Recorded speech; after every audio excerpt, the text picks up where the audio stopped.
Thérèse d'Avila, Notre Père, deuxième demande pour le mardi. Votre règne nous arrive. Après avoir fait l'examen à quelques heures de la nuit, en la même sorte que celui du lundi, l'âme parlera à Dieu comme à son Père. Et après lui avoir demandé pardon de sa négligence et de sa tiédeur, à procurer sa gloire et la sanctification de son nom, elle se préparera pour le lendemain, qui est le mardi, à traiter comme son roi celui qu'elle avait traité le jour précédent, comme son Père. Alors ainsi, lorsqu'elle s'éveillera, elle le saluera par ces paroles, « Notre roi, régnez dans nous ». Cette demande s'accorde très bien avec la précédente, puisque les enfants doivent posséder le royaume de leur Père. Ainsi, l'âme doit dire à Dieu,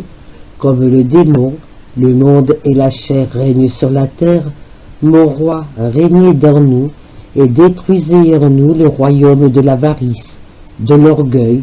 et de la volupté. » Cette demande peut s'entendre en deux manières. L'une, de demander à notre Seigneur qu'il nous donne le royaume du ciel, dont la possession nous appartient puisque nous avons l'honneur d'être ses enfants,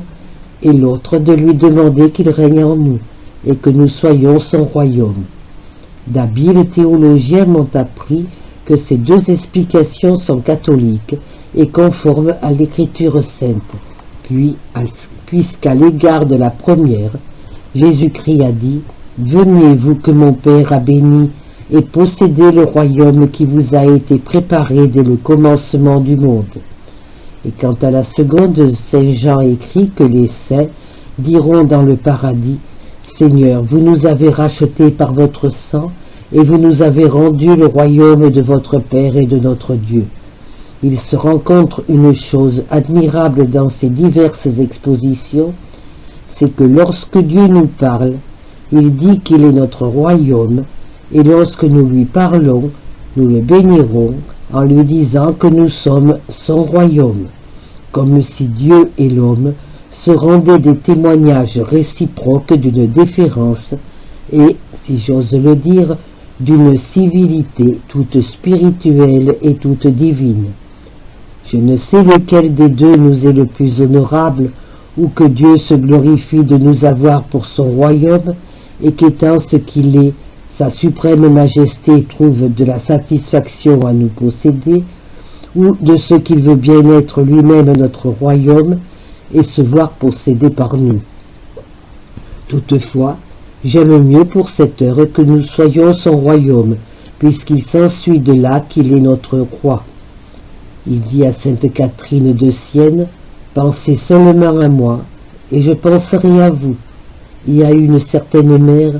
n'ayez soin que de ceux qui me regardent, et j'aurai soin de ceux qui vous touchent. » Ne pensons donc qu'à nous rendre tels que Dieu prenne plaisir de régner en nous, et il aura soin de faire que nous régnerons en lui. Ce royaume est celui dont le Notre Seigneur a dit en son évangile, « Cherchez premièrement et avant toute chose le royaume de Dieu, et ne vous mettez point en peine du reste. Votre Père céleste en prendra soin. » Et c'est ce même royaume que saint Paul a dit qu'il est la joie et la paix dans le Saint-Esprit. Considérons ensuite quels doivent être ceux dont Dieu se glorifie d'être le roi et qui se glorifient d'être son royaume. Combien ils doivent être parés de vertu, retenus dans leurs paroles, généreux dans leurs entreprises, humbles dans leurs actions, doux dans leurs conversations, patients dans leurs travaux, sincères dans leur cœur, purs dans leurs pensées, charitables les uns envers les autres, tranquilles dans tous leurs mouvements, éloignés de contention, exempts d'envie et portés à désirer le bien de tout le monde. Considérons aussi comment les bons sujets se conduisent envers leur roi et élevons nos pensées vers le roi du ciel pour connaître de quelle sorte nous devons nous conduire envers le nôtre. Et ce que nous disons quand nous lui demandons que son royaume nous arrive, nous vivons tous ici-bas sous certaines lois que nous sommes tenus de garder. Nous devons tous travailler pour le bien commun du royaume. chacun communiquant réciproquement à l'autre ce qui lui manque. Et nous sommes tous obligés d'employer nos biens et nos vies pour notre roi, avec un désir sincère de lui plaire. Quand on nous fait tort, nous recourons à lui pour lui demander justice, et dans nos nécessités, nous cherchons du remède en son assistance. Tous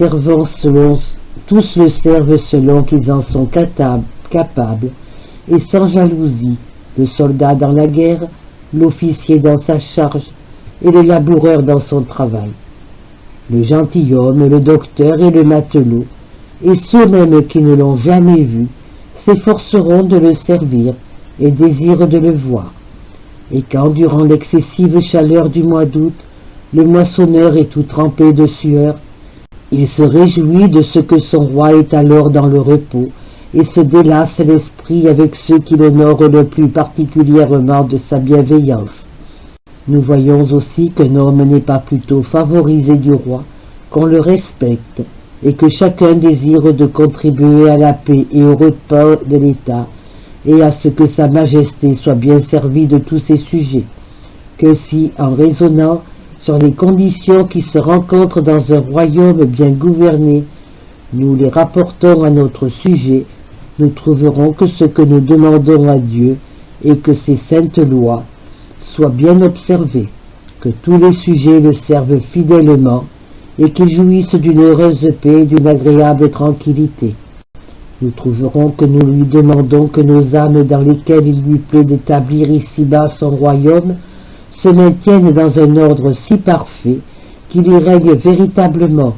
que toutes nos puissances lui soient soumises, que notre entendement demeure ferme dans la foi, que notre volonté se détermine immuablement à garder ses divines lois, quand il devrait nous en coûter la vie, que nos affections soient si conformes à ses saintes volontés qu'elles ne lui résistent jamais, que nos passions et nos désirs soient si tranquilles qu'ils accomplissent sans murmure tous les commandements de la charité, que nous soyons éloignés de concevoir de l'envie du bien d'autrui, qu'au lieu de ressentir quelque peine de ce que Dieu communique davantage à d'autres qu'à nous, nous nous réjouissions de voir qu'il règne dans la terre et dans le ciel, que nous nous contentions de le servir en qualité de moissonneur ou dans les ministères les plus bas et les plus communs, que nous nous tenions très heureux et trop bien récompensés, pourvu qu'il nous emploie à quoi que ce soit dans son royaume, et enfin que nous souhaitions autre chose, ni pour nous, ni pour les autres, sinon qu'il soit servi et obéi de tous comme le Maître et le souverain Seigneur de tous. Tout ce que l'on fera et tout ce que l'on entendra en ce jour doit se rapporter à Dieu comme à notre roi, ainsi que le jour précédent nous lui avons tout rapporté comme à notre Père. Sur quoi il sera fort à propos de le représenter, de quelle sorte Pilate, ensuite des accusations faites contre notre Rédempteur, l'exposa aux yeux du peuple, n'ayant pour couronne qu'une couronne d'épines, pour sceptre qu'un roseau, et pour manteau royal qu'une vieille robe écarlate, et leur dit: Voici le roi des Juifs. Alors, au lieu des blasphèmes et des affronts dont il fut outragé par les soldats et par des Juifs, lorsqu'ils le virent en cet état, adorons-le avec un profond respect et faisons des demandes, des actes d'humilité, accompagnés d'un ardent désir que les honneurs et toutes les louanges du monde ne soient désormais qu'un sujet d'affliction et une couronne d'épines.